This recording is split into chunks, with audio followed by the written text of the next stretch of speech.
Let my people go.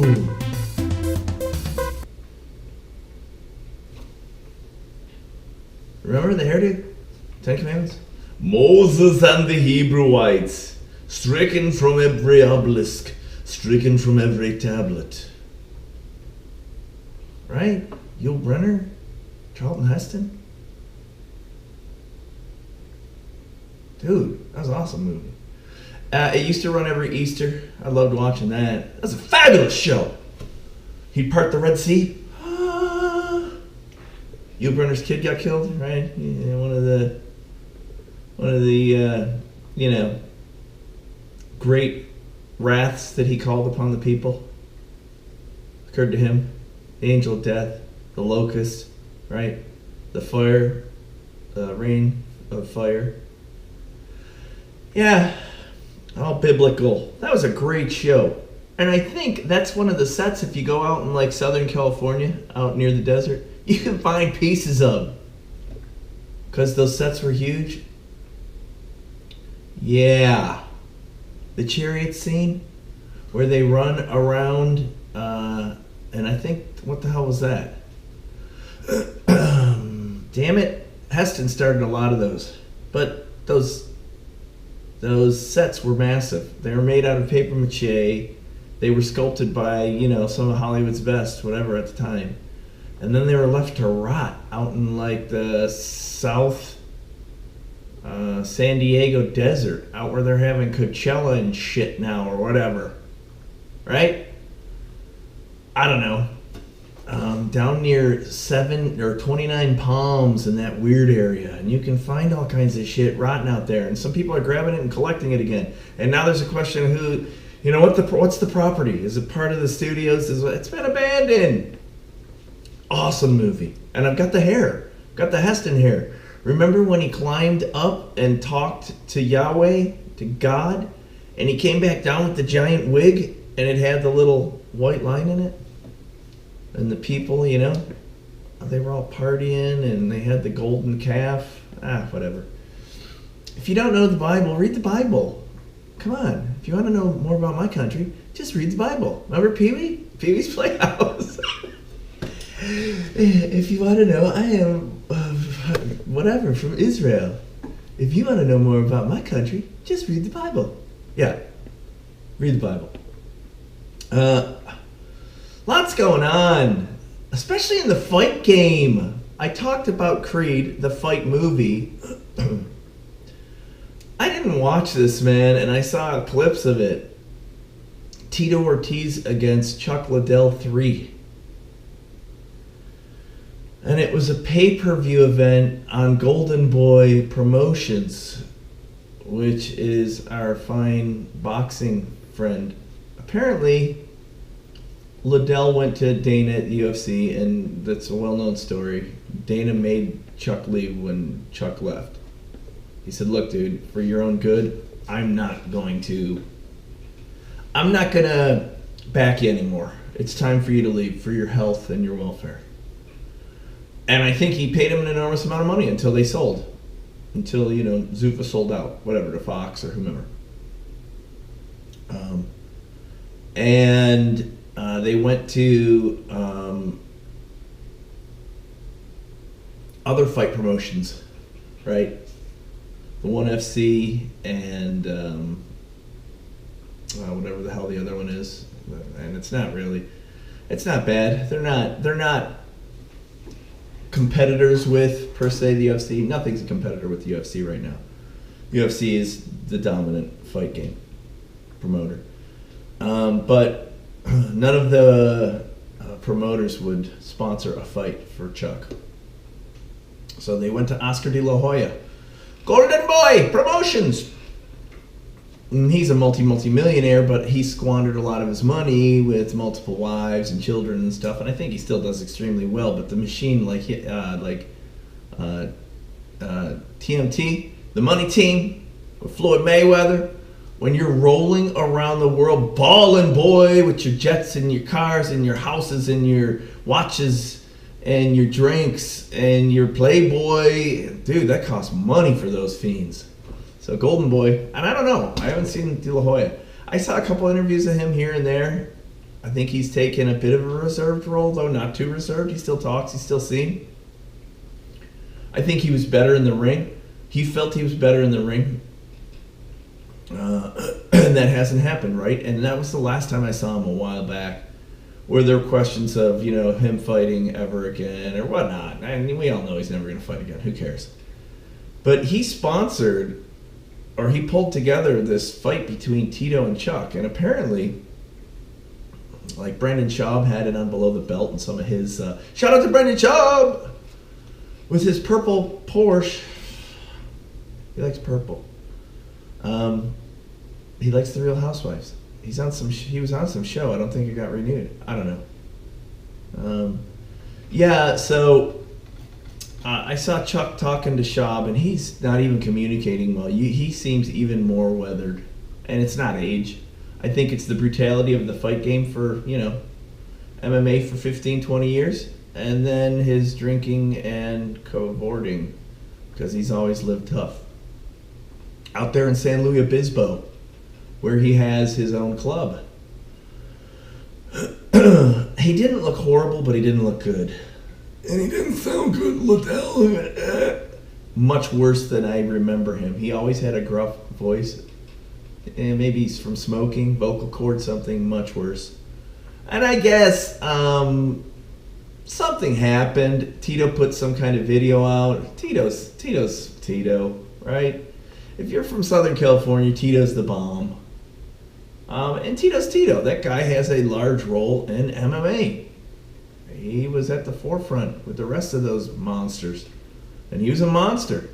And he had a flamboyant style.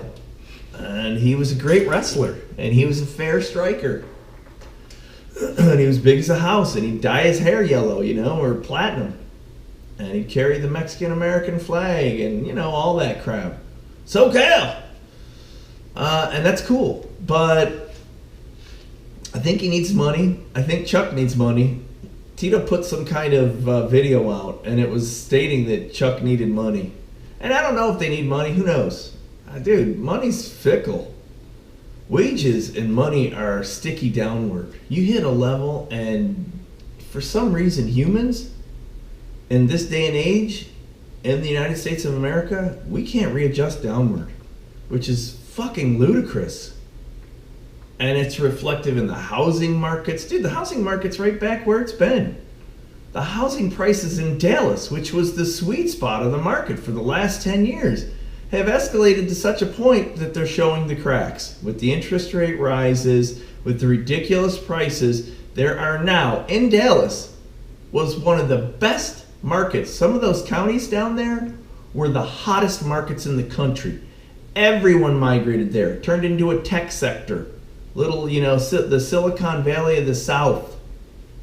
And they're starting to see chinks in the housing numbers down there. And when those hot markets start to cool, what do you think's happening in Florida? What do you think's happening in Arizona? What do you think's happening in wildfire-ridden California? What do you think's happening in New York, Chicago? Right? So this stuff seems to be cooling. And we better be ready for that. These crazy markets. But anywho, Dallas. Oof. Tito sent some message out. And of course those two despise each other. They've never reconciled. They never will. Liddell, as you recall, beat him and then beat him again. And Tito, I modified my technique. I've trained harder in my camp, Tito got beat up in a lot of big fights, and his jaw lost a lot of the, absorption. Which, that's a known, right? You get hit in the jaw too many times in the head. Head traumas diminish your ability to operate. And when you take additional abuse in the head, we've seen it with so many fighters, it doesn't take much to knock you down. Liddell got knocked down by that phantom shot by, wasn't Machida. It was Shogun Hua. Remember that? It was like a glancing whiff. And that was 10 years ago? On his way out? His chin gone, but his hand, his fucking bomb of a hand, always there. And if anybody took a shot from Chuck Liddell, few people survived that shot. I mean, that guy threw. He was the pre-Hendo H-bomb. Would annihilate you with one blow. And so this fight got lined up from Golden Boy, Oscar de la Hoya, and clearly didn't know how to market it well, because it's not boxing, and it's not one fight. And I saw Chael Sonnen talking about this.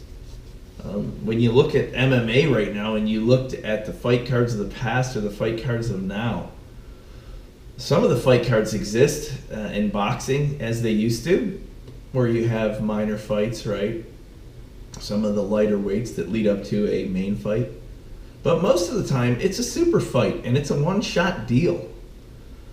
And I don't think many in America here, other than a heavy Latin contingent in America, in the USA, can sit and just watch boxing anymore.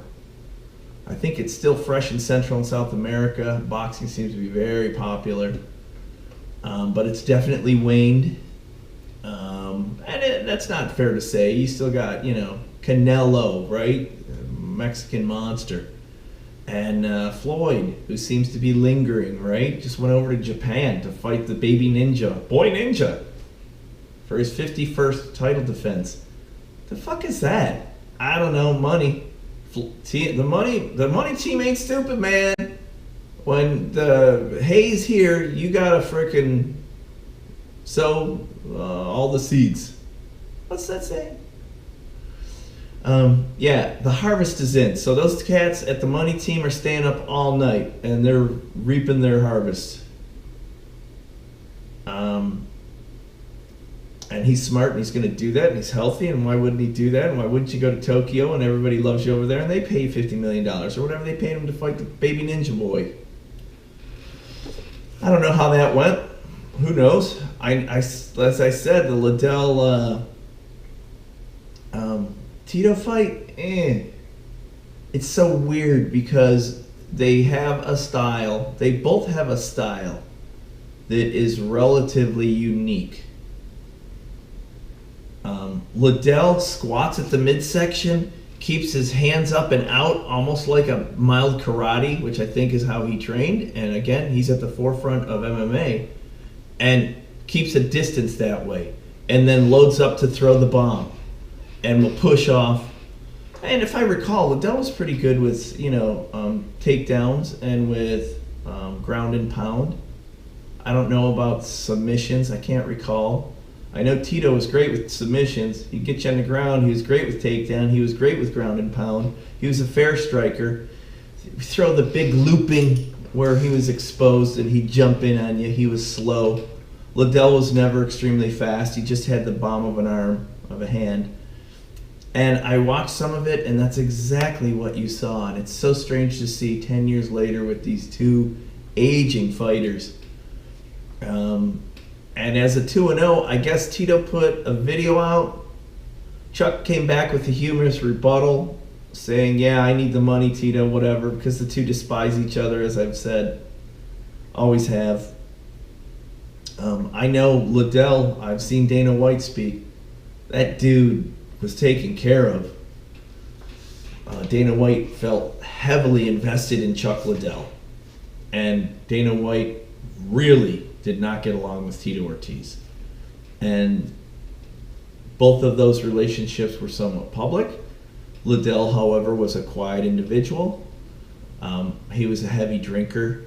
Dana White has spoken about that. He was not a heavy fitness guy or a modified diet guy or a heavy-duty workout guy. Never was. And I think even Dana and Rogan and everybody, Goldberg, they stated in the past that if he'd have modified his lifestyle behavior, he probably would have lasted longer. But I don't think he needed to, and I don't think he cared. And he rolled one way and he went in, like a brute and through hell, and for most of the times took people out. Took them out until the end there. Like, I think Rashad beat him, and Hua, Shogun Hua, beat him, you know, right? And he lost some of those fights. But I recall Dana saying he was taken care of forever. That dude will be golden. Be a spokesperson, blah, blah, blah. Right up, I think, until, you know, they were sold. So he had millions and millions of dollars. No. Tito had good money, but nowhere near that. And then Tito made some very public choices with, like, Jenna Jameson. I remember him getting busted for having, and she rolled. They had abuse calls on them. I think domestic abuse. I don't know. I don't recall. I sort of remember it was tumultuous. There was media messages that were hateful between the two of them.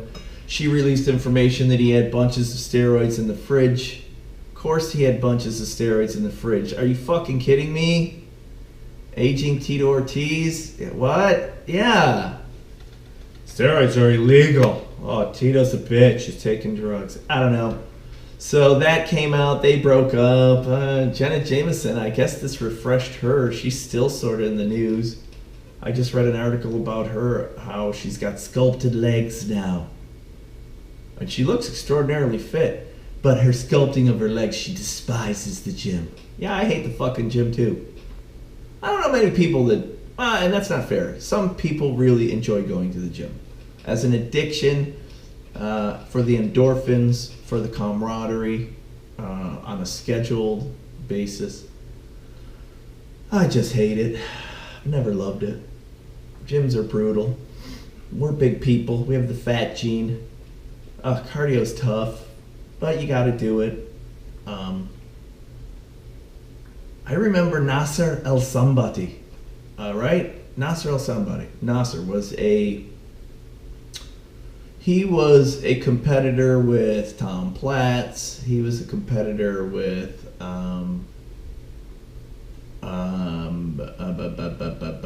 the Shadow, right? From England. What the hell's his name? I don't even remember. Good Lord, right before Ronnie Coleman, bodybuilding, right? Dorian Yates, the Shadow. His back was like this. Nasser El Sambati, and he was prior, right before, maybe 80s. And Nasser was huge. He's a Middle Eastern dude, Iranian. Oh, just a monster. Egyptian, just loaded. And he said, I despise the weights. I despise the iron. I fucking hate them. Every day I go in and I show them how I hate them. I read an article from that dude and I was like, whoa, there's a different approach. Every day I walk into hell and I crush the fucking weights. I hate you. And it leads to this. That was his ways and means to build that body. And that dude was huge. Who else was out there? He had some beautiful bodies during his time. And he lost to them because he did Flex Wheeler. Remember Flex? Had the little teeny wrists and joints but built like a shit house.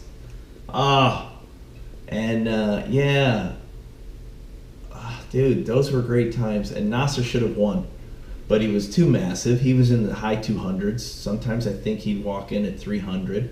Not competition, maybe competition weight. Just a gigantic man. Dwarfed everyone on the stage.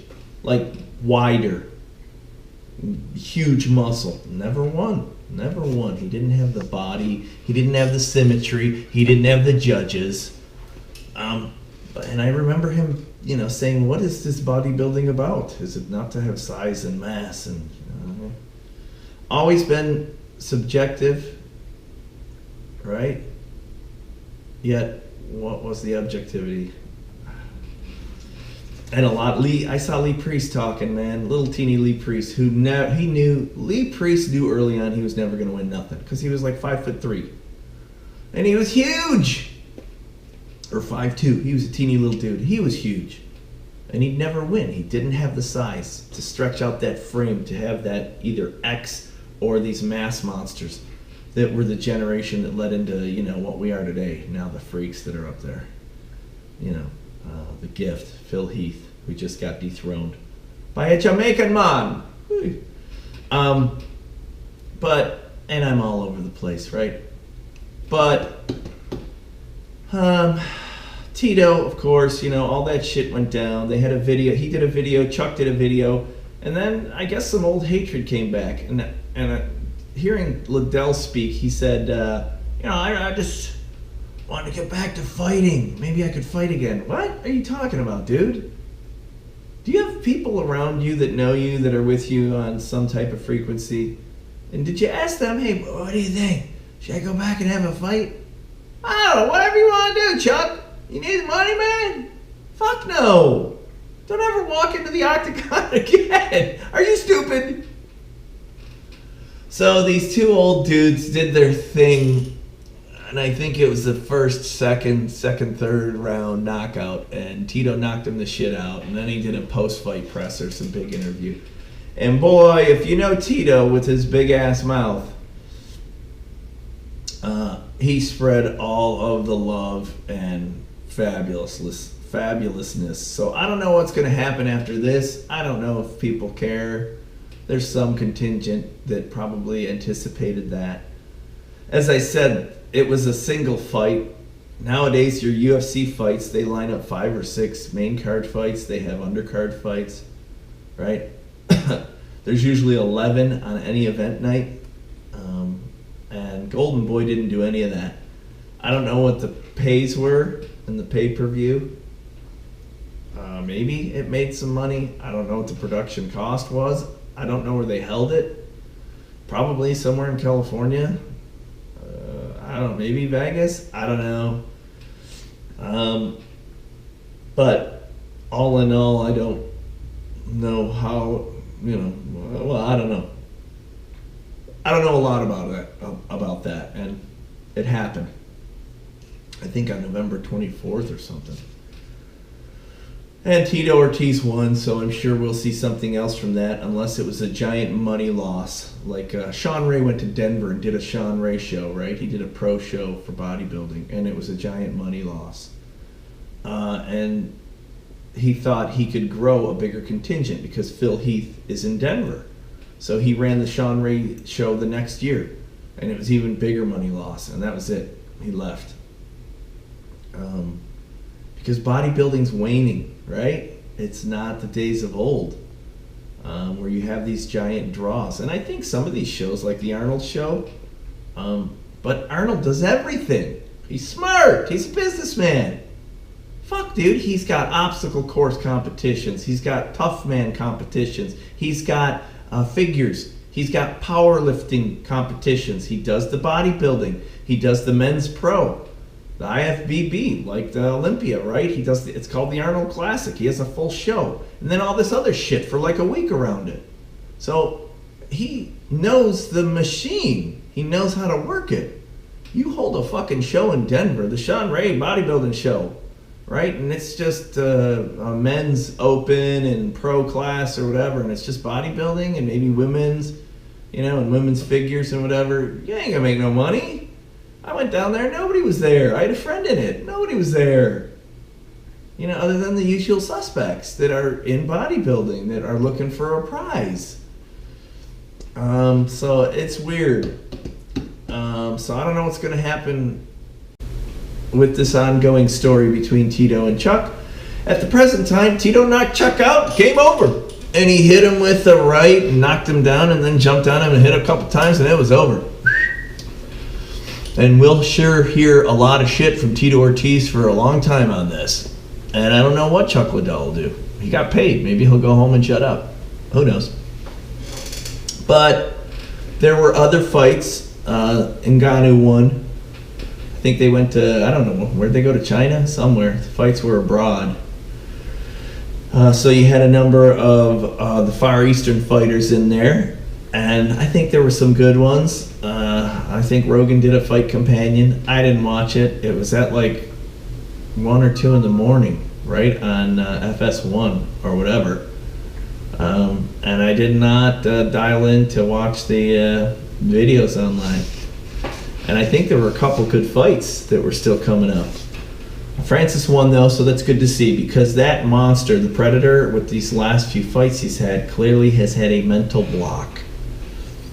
Which is strange, because he's been training for an extended period now, months, years, in Vegas at the Performance Institute. That's where he lives. Travels from Africa over here. And he's living there, and he's getting every top treatment. He's getting all the expertise from the PI through, Zuffa.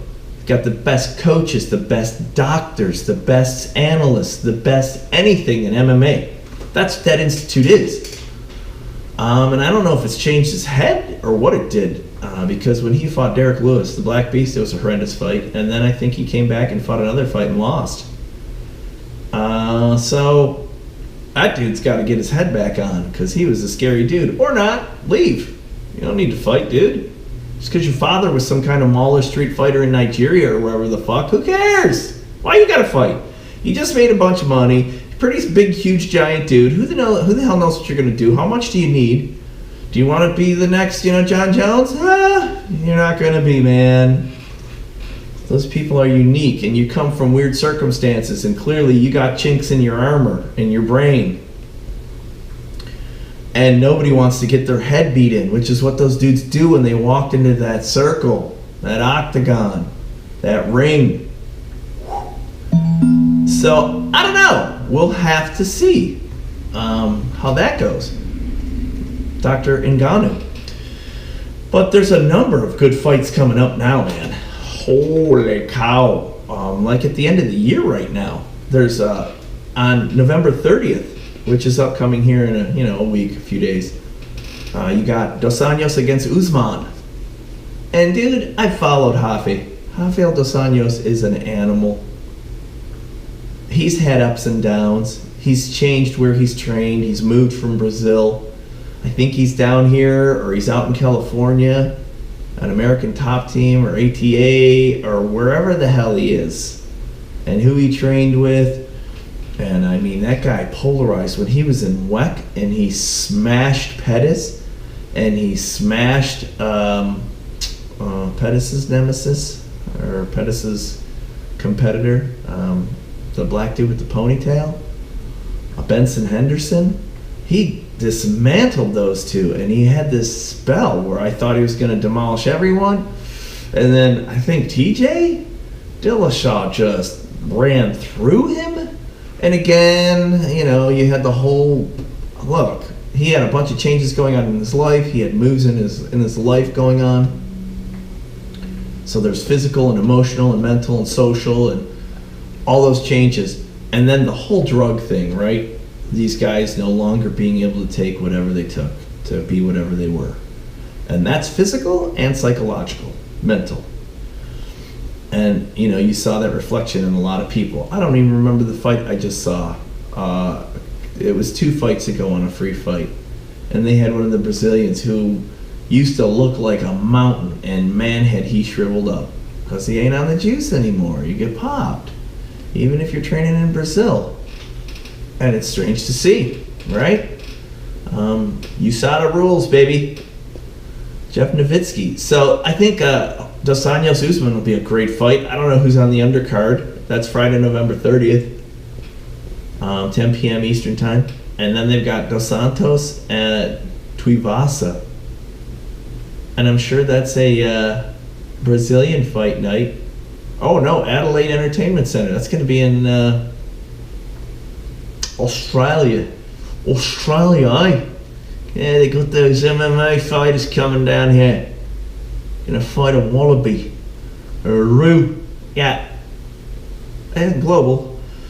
Junior Dos Santos is done. Yeah, those wars that he had with Cain Velasquez, he just doesn't have the head anymore. I think he's got the heart. I think he's a great warrior, but he just can't take the shots in the cage anymore. So, I don't know if I'm really looking forward to that. Much more looking forward to Dos Anjos and Usman.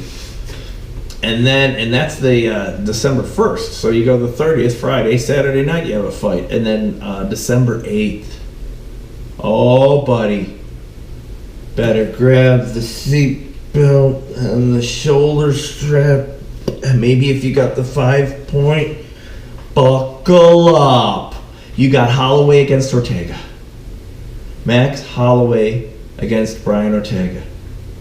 Dude, this thing has been so long in the making, with injuries interrupting it, with Brian Ortega just rising up in the UFC stardom. Holloway's Holloway. He's always been great, right? El Kukui, the Hawaiian Monster. Yeah, that's not. I don't know. I always get him and Ferguson confused. Holloway's a freak. Though, if you recall recently, remember that event where he was being interviewed by Bisping and those guys before the New York fight, I think? And he was googly. I mean, he couldn't speak well, he was slurring words, he couldn't make sentences, and they pulled him. And they never really stated what the issue was. Everybody states it was attributed to aggressive weight loss.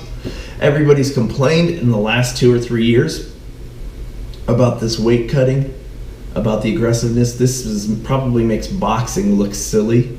You got these 200-pound monsters that cut down to 145 for a weigh-in, and in normal life they'll walk around at 200 pounds, right? And some of these cats do an extreme weight cut of 50 or 60 pounds just so they have that advantage. Brutal. And I get it. You want to be a beast with size and strength in there, but holy cow. And this has always been part of the game. It's been part of the game since combat sports have ever occurred. And they tried to regulate fairness based on size, right? So if you're of the same weight, then children had age groups. You became a full-grown adult, and it was based on weight groups. And this has been going on for 50, 60 years in the Olympics and elsewhere, in wrestling, high school, college, professional wrestling, all that junk, right? And it's gotten bad. I don't know if I think there's a handful of fatalities that have occurred from weight loss. But it's just brutal on the body. And the older you get, every one of these fighters will tell you it's brutal on the body. Conor McGregor, where the fuck's me belt? Fuck you. Quick left. Conor McGregor. Proper 12. Drink me whiskey. Wait. That was one of the things he stated. He said, look, man, weight cuts have been brutal. I despise them. He's a big dude, walks around 170, 180. He'd cut down to 145, whatever. And I think Ortega is a big dude. Big. He's got a big chest, big lungs. Ferguson or Holloway's a skinny dude. I don't know how much he cuts. I don't know how much he can cut. Ortega clearly has muscle and size that he can lose. So he's been rising up, turning into a fiend. He's been annihilating people. I remember when he broke in with whatever. Wasn't he on Tough, The Ultimate Fighter, one of the series? Season 95, season 4, season whatever. I think they've had 25 seasons now. He was season 14, 15. He was good. He was okay. But he had unorthodox style. He had the man bun, the long hair. Wasn't a great striker. Good Brazilian jiu-jitsu. Good wrestling and takedown. Good defense. Wasn't a striker. Wasn't masterful on his... Dude, he is masterful now everywhere. He's unorthodox with different approaches and moves with different directions. He's a fiend.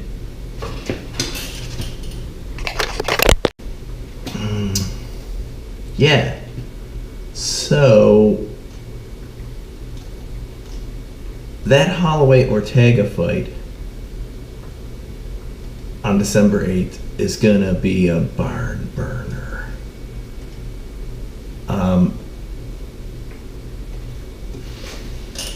I hope Holloway's completely healthy. I know Ortega probably will be. He's had, minor injuries in training camps or whatever, but nothing of a major type like Holloway's had. Wrist or knee or foot or ankle or whatever Max had.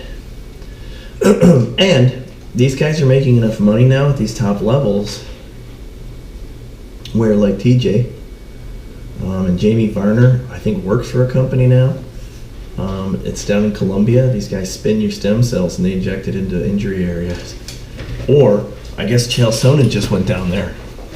Medellin or wherever.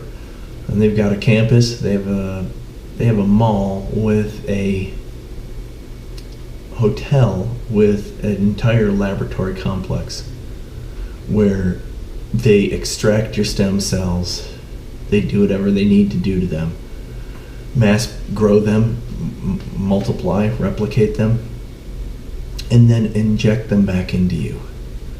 And Chael Sonnen just said over 2 days, he had 4 treatments. 1 in the morning, 1 in the afternoon, rest. 1 in the morning, 1 in the afternoon, go home. And he said it's like Fort Knox, the processes behind clean lab, medical clean lab, right? Where everybody's fully encased in all of their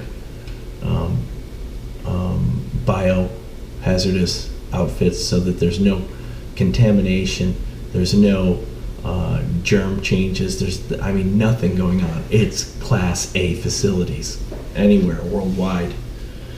He said the people are outstanding. He said it was extraordinarily expensive. And when I hear that, I think 10, 20, 30, 50,000 bucks. But Rogan's had this done in the US.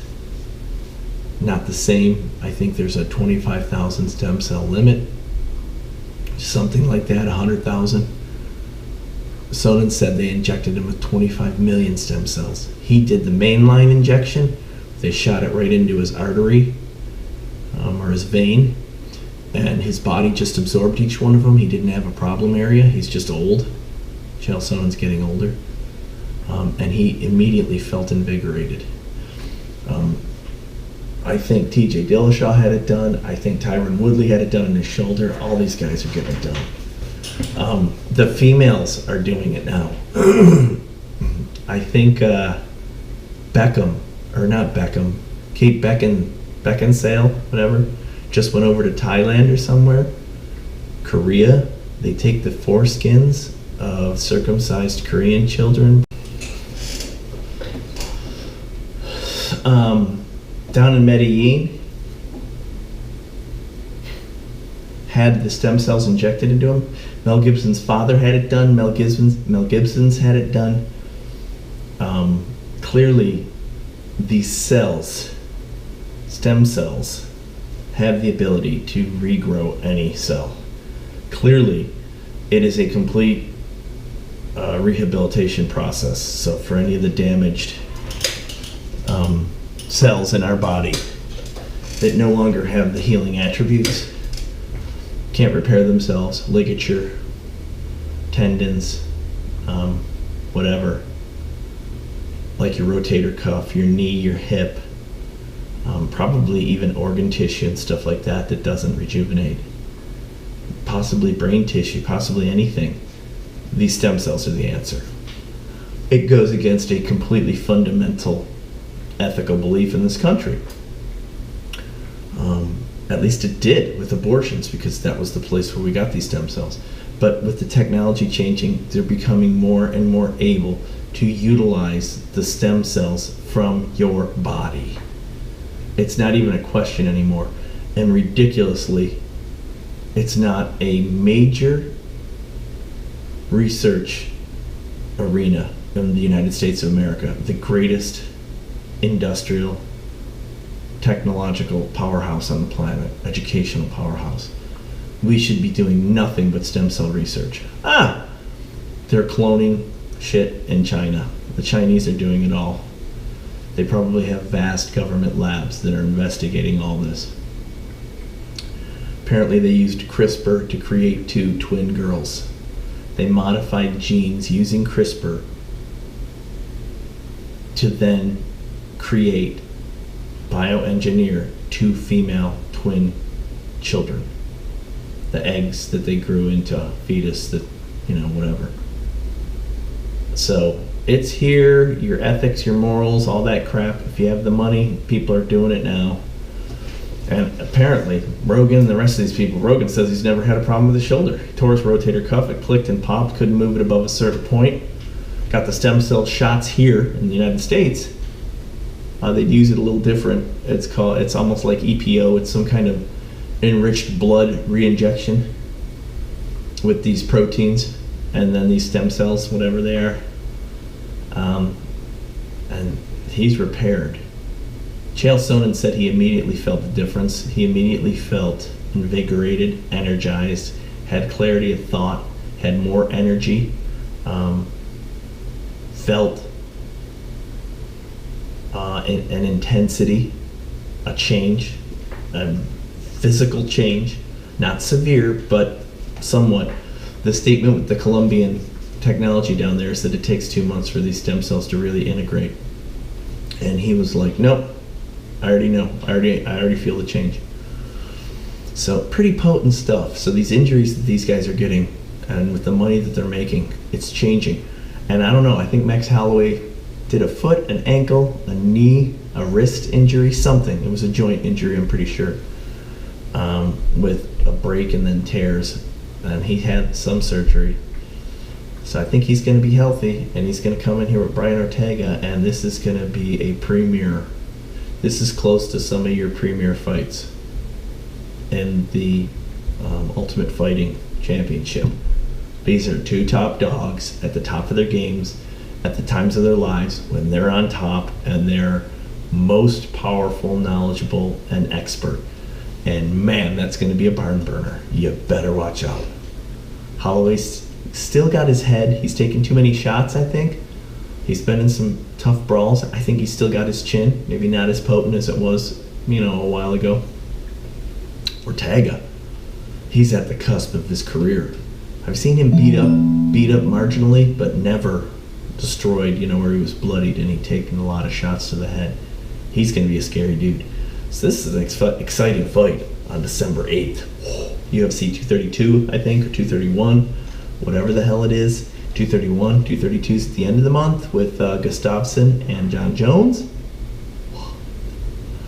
The co-main on this is Valentina Shevchenko against Joanna Jędrzejczyk. Joanna champion.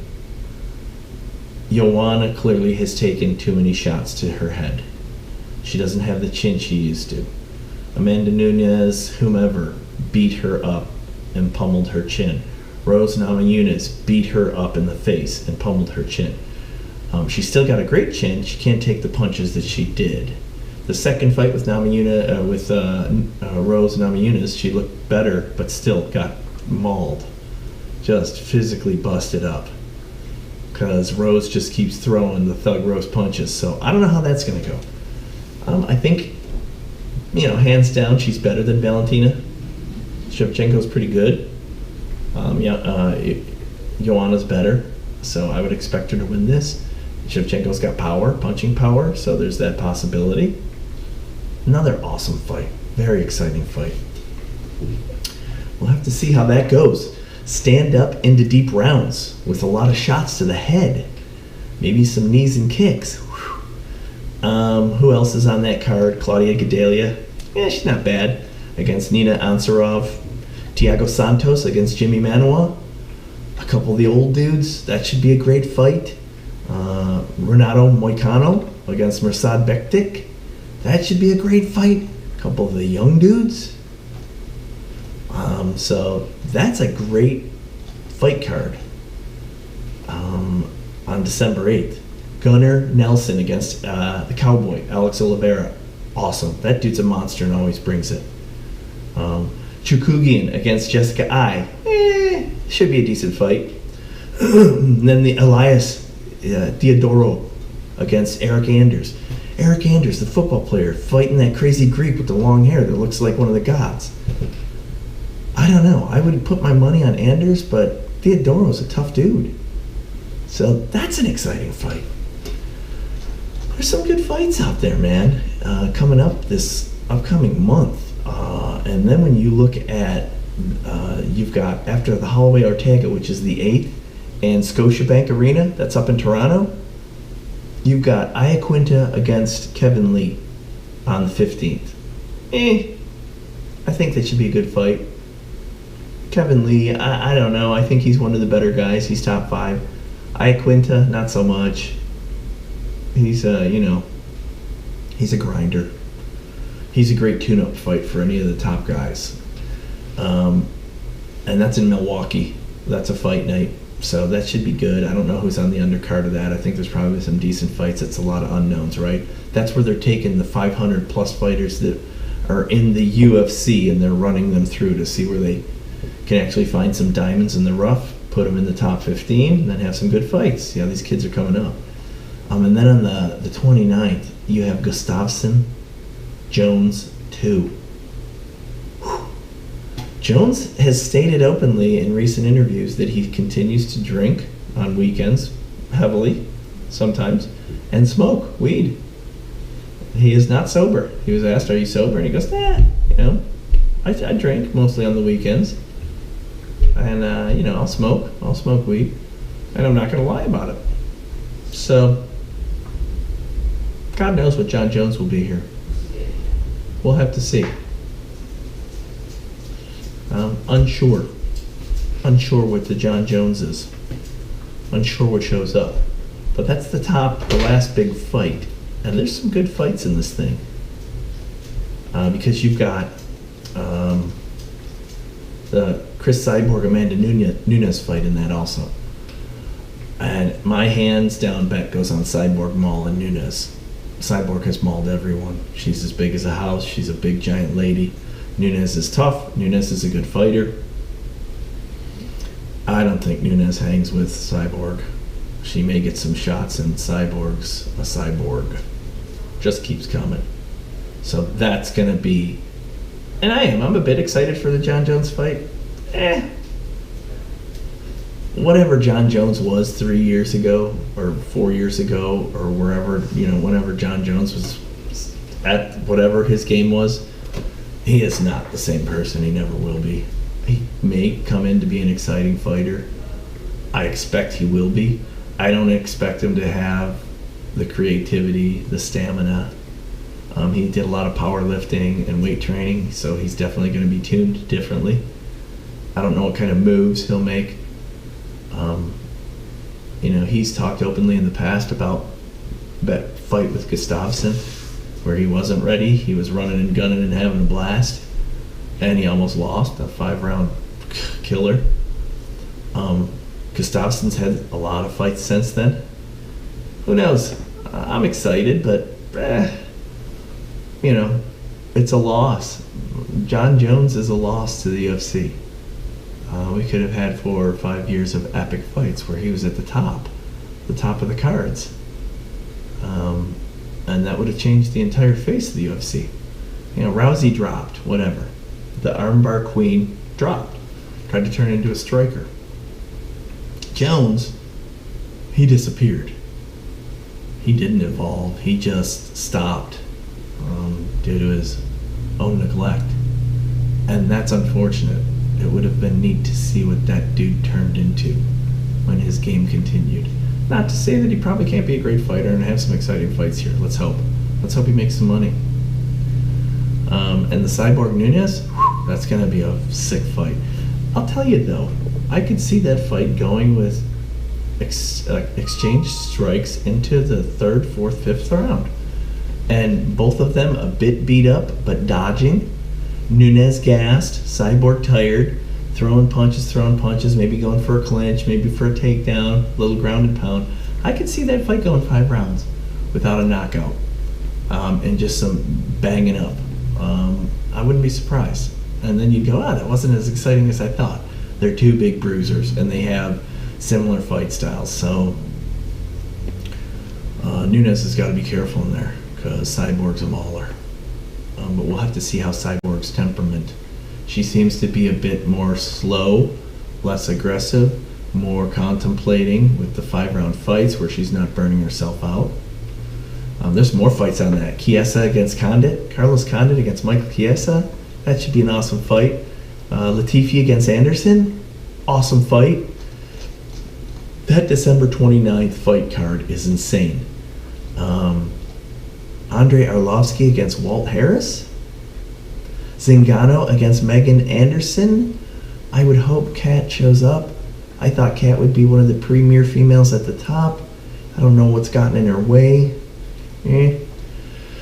BJ Penn and Ryan Hall. BJ Penn. So clearly Dana's willing to let the Wunderkind back, but he's not willing to let Chuck Liddell back. BJ's done. Let's all admit it, folks. He should never competitively fight again. He comes from an affluent family. He should fight inside his dojo on the Big Island in instill all the knowledge, expertise, and extensive lifetime of skills that he's pulled together, right? And share that with people. All these fights he's had around the globe, everything he's learned. He should never go in to fight again. BJ is done. He'll have weight problems. He clearly doesn't have the chin he's had. He had damage to his orbitals around his face. He was in 5-round killers. Yeah, he doesn't need to fight anymore, and I don't know why they granted him a fight card other than for draw. And that's a bit disappointing. Though I'm sure he, forced it in there. I'll show up and I'll have a great fight for you guys. Uriah Hall is fighting Bevan Lewis. That should be decent. So I don't know. That end of December, end of the year fight card looks sick. There's some fights coming up here, man. And if you're not watching them, shame on you. Come on. Multiple fight nights, so they're free fights, FS1 or Fox. Enjoy them, and then keep in mind the UFC's moving over to ESPN beginning of next year, so no more Fox for the UFC fights. I'm sort of excited to see how that goes. I don't watch ESPN. ESPN sort of sucks. I don't know how that's going to go. We'll have to see. For now, thanks for watching.